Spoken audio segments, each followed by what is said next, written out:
રાધે રાધે મિત્રો, ભગવાન શ્રી કૃષ્ણની આ દુનિયામાં તમારું સ્વાગત છે.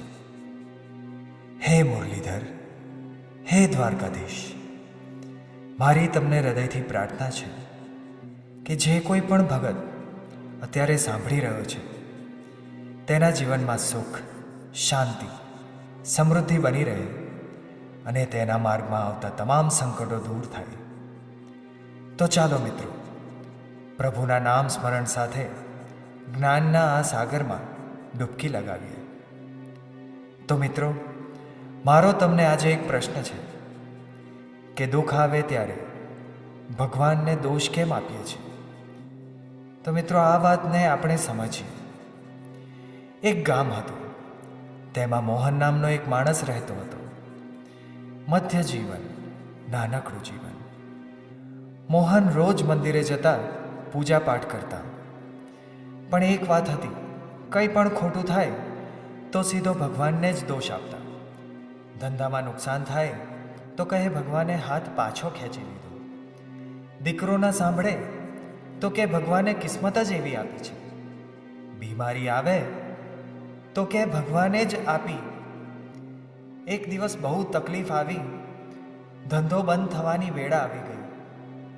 ઉપરથી શરીર પણ સાથ ન આપતું. મોહન ભગવાનના મંદિરે જાય છે અને ભગવાનને ફરિયાદ કરે છે, ભગવાન, હું તો તારી ભક્તિ અને પૂજા પાઠ બહુ કરું છું, તો પણ તું મને જ કેમ દુઃખ આપે છે? અને એ જ રાત્રે તેમને સ્વપ્ન આવ્યું અને ભગવાન તેમને સ્વપ્નમાં કહી રહ્યા કે મોહન, જો તને માર્ગ બતાવું. એક લાંબો રસ્તો હતો. એક છેડે લખેલું હતું કર્મ અને બીજી બાજુ લખેલું હતું પરિણામ. અને તે રસ્તાના મધ્ય માર્ગમાં તે મોહન ઊભા હતા અને આમ પ્રભુ મોહનને બતાવી રહ્યા હતા. પ્રભુ કહે, મોહન, આ રસ્તા ઉપર તું આવ્યો છે?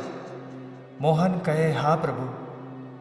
ભગવાન પછી પ્રશ્ન કરે છે, તો મોહન, આ રસ્તા ઉપર કાંટા, પથ્થરો, ખાડા કોણે પાથર્યા છે? મોહન ચૂપ થઈ ગયો. ભગવાન સ્મિત સાથે કહે છે કે મોહન, વિચાર્યા વગર રોકાણ કરતો હતો, મહેનત કરવી ટાળતો હતો, લોકોની ખોટી સલાહ ઉપર સવાર હતો. ત્યારે તું શું વાવતો હતો તે તને સમજણ છે?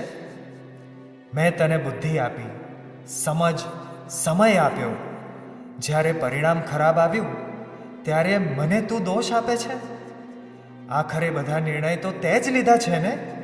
મોહન ચૂપ થઈ ગયો અને ભગવાનના ચરણોમાં નમી પડ્યો અને કહેવા લાગ્યો, હે પ્રભુ, તમે કંઈ કરતા નથી. ભગવાન સ્મિત કહીને બોલ્યા, મોહન, હું બધું કરું છું. તું સમજે ત્યારે ને. હું માર્ગ બતાવું છું, હું પ્રકાશ પાડું છું, પણ તું તે રસ્તે ચાલે ત્યારે ને. આખરે આંખો તો તારે જ ખોલવી પડશે ને. ભગવાન આગળ કહેવા લાગ્યા કે હે મોહન, દુઃખ સજા નથી પણ સંકેત છે. જેમ શરીરમાં દુખાવો થાય ત્યારે સમજવું કે કંઈક ખોટું શરીરમાં થઈ રહ્યું છે, એમ જીવનમાં દુઃખ આવે ત્યારે તો સમજવું કે કર્મમાં કાંઈ સુધારવા જેવું છે. આમ સાંભળતા જ મોહનના મગજમાં આ વાત આવી ગઈ અને માથું નમાવીને બોલ્યા, હે પ્રભુ, હું દુઃખમાં તમને દોષ આપતો રહ્યો, જવાબદારી લીધી નથી મેં.